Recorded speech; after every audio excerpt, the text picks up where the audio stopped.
Everyone. Exam के कुछ दिन पहले स्टूडेंट्स ऐसी कुछ गलतियां कर देते हैं जिनकी वजह से उनके एग्ज़ाम ख़राब हो जाती है और वो एग्ज़ाम में अच्छे से परफॉर्म नहीं कर पाते हैं। इसलिए मैं आपको आज ऐसी कुछ इंपॉर्टेंट 5 चीज़ें बताने वाली हूँ जो एग्ज़ाम के पहले आप सभी को अवॉइड करनी है, और साथ में एक ऐसी टिप भी देना चाहूँगी जो एग्ज़ाम में आपको डायरेक्टली नहीं तो इनडायरेक्टली ज़रूर हेल्प करेगी। तो आप मेरी वीडियो को लास्ट तक ज़रूर देखना, और आपको पसंद आए तो वीडियो को लाइक, शेयर और कमेंट भी ज़रूर करना, और चैनल को सब्सक्राइब कर देना। पहली बात आती है कि अपनी रूटीन को स्टेबल रखना है। एग्ज़ाम के कुछ दिन पहले हमारे उठने, सोने, बैठने, खाने पीने का टाइम डिसाइड नहीं होता है। हम जब भी उठते हैं स्टडी कर लेते हैं, कम सोना और ज़्यादा स्टडी करना, कम खाना, ये सारी चीज़ें चलती रहती है। तो एग्ज़ाम के कुछ दिन पहले आप ये सारी चीज़ें अवॉइड करें, क्योंकि हमें क्या होता है कि एग्ज़ाम के लिए मुझे तो 200, 250, 500 किलोमीटर जाना होता है। तो मैं उसका वो चीज़ें अपने माइंड में एग्ज़ाम के 5 से 6 दिन पहले ही मेकअप करने लग जाती हूँ, क्योंकि मुझे मोशन सिकनेस की भी प्रॉब्लम है, और आप लोगों में से भी कुछ ऐसे होंगे जो बस से या ट्रेन से जाने में डिजीनेस फील करते होंगे। तो आप सभी को एग्ज़ाम के पहले ही अपनी रूटीन चेंज करनी नहीं है। आपको अपनी एक हेल्दी रूटीन फॉलो करनी है, जिसमें आप टाइम टू टाइम स्टडी करें, टाइम टू टाइम अपनी स्लीप ले। और सबसे इम्पॉर्टेंट चीज़ कि अभी हम सभी ने अपनी शिफ्ट देख ली है, तो आपका एग्ज़ाम जिस शिफ्ट में है आप कोशिश करें कि ज़्यादा से ज़्यादा क्वेश्चंस की प्रैक्टिस उस टाइम पर करें। जैसे कि अगर आपकी सुबह की शिफ्ट है तो आप सुबह के टाइम पे प्रैक्टिस करें, क्वेश्चंस की प्रैक्टिस करें। और आप अगर मॉक टेस्ट देने में कंफर्टेबल है तो आप मॉक टेस्ट दे सकते हो, लेकिन उसके मार्क्स आपको नहीं देखने हैं, क्योंकि एग्ज़ाम के कुछ दिन पहले हम मार्क्स देख करके डीमोटिवेट हो जाएंगे। और ये सारी चीज़ें आपको याद रखना है कि इन सभी चीज़ों का हमारे पास में टाइम नहीं है। तो आप अपने मॉक्स ज़रूर दें, लेकिन मॉक्स के मार्क्स ना देखें और उस पर ध्यान ना दें, क्योंकि मॉक्स के मार्क्स अलग होते हैं और हमारी जो मेन एग्ज़ाम होती है वो अलग होती है।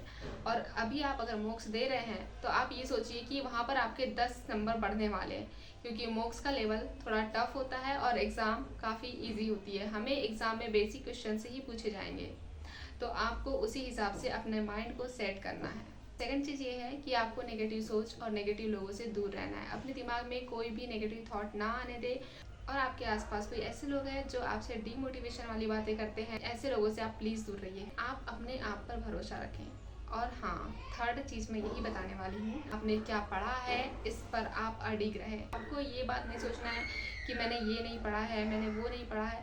नहीं, आपने जो पढ़ा है, आपने अगर सिलेबस को अच्छे से किया है तो आपको कुछ और चीज़ें सोचने की कोई ज़रूरत नहीं है। आप अपने आप को भरोसा दिलाइए कि आप कर सकते हैं और आपका इस बार सिलेक्शन होना है, क्योंकि आपने बहुत मेहनत की है। थर्ड चीज़ मैं आपको बताने वाली हूँ कि जैसे जैसे एग्ज़ाम पास में आती है हमें समझ में नहीं आता हमें क्या पढ़ना है क्या नहीं पढ़ना है, और इन सब चीज़ों से हम ओवरकम करने के लिए क्या करते हैं कि कहीं रील्स स्क्रॉल कर रहे हैं या कुछ और चीज़ें हमारे दिमाग में चलते रहती है, कहीं यूट्यूब में वीडियो देख लिए ये वो।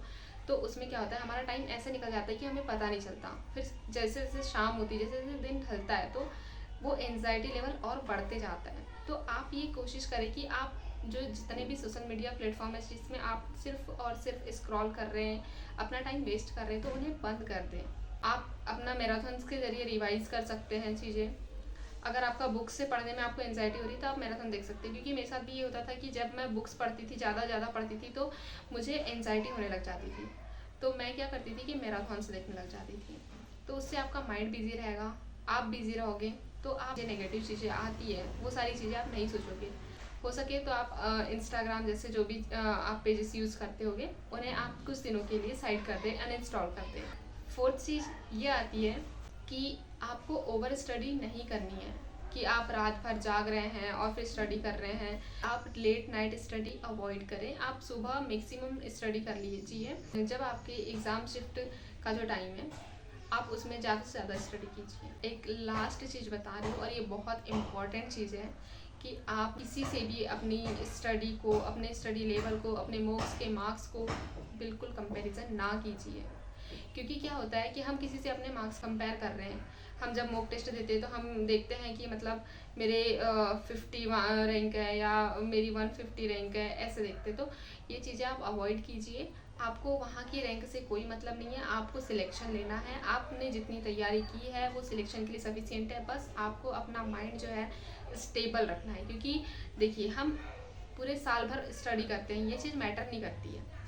जो एग्ज़ाम के पहले वाले स्टडी होती है, जो एग्ज़ाम के पहले दिन हम जो चीज़ जैसी परफॉर्म करते हैं ना, तो एग्ज़ाम में सेम चीज़ हम परफॉर्म करते हैं। सबसे ज़रूरी चीज़ यही है कि आप मेंटली स्टेबल रहिए और अपने आप में स्ट्रांग रहिए, क्योंकि आप जितने अपने आप में स्ट्रांग रहेंगे आपकी एग्ज़ाम उतनी ही अच्छी होने वाली है। और एक बोनस टिप मैं आपको ज़्यादा ज़्यादा देना चाहती हूँ कि पहली चीज़ तो आपको अपना बेस्ट देना है। जो भी चीज़ आपने मेहनत की है वो आज सफल होने वाली है और वो सारी मेहनत आपको उसका परिणाम जो है वो मिलने वाला है। आप जब एग्ज़ाम देने जाएंगे, जब क्वेश्चन पेपर आपके सामने होगा, स्टार्टिंग में क्या होता है, इजी क्वेश्चंस रहते हैं, फिर वो लेवल बढ़ते जाता है। तो आपको क्या करना है, जब आपको लगे कि ये क्वेश्चन मुझसे नहीं बन रहा है तो आप उसे स्किप कर दीजिए, उसे मार्क कर दीजिए, उसे स्किप कर दीजिए, आगे बढ़िए। आप पहले ईजी क्वेश्चंस कर लीजिए, तो उससे क्या होगा, आप पूरे लास्ट तक क्वेश्चंस कर पाएंगे और जितने भी क्वेश्चंस आपसे बन रहे हैं वो आप बना लेंगे। जब मैं हिंदी में कई बार क्वेश्चन पढ़ती हूँ तो मुझे नहीं पता होता है, लेकिन जब मैं इंग्लिश में उसे करके पढ़ती हूँ तो मुझे समझ में आ जाता है कि क्वेश्चन की रिक्वायरमेंट क्या है।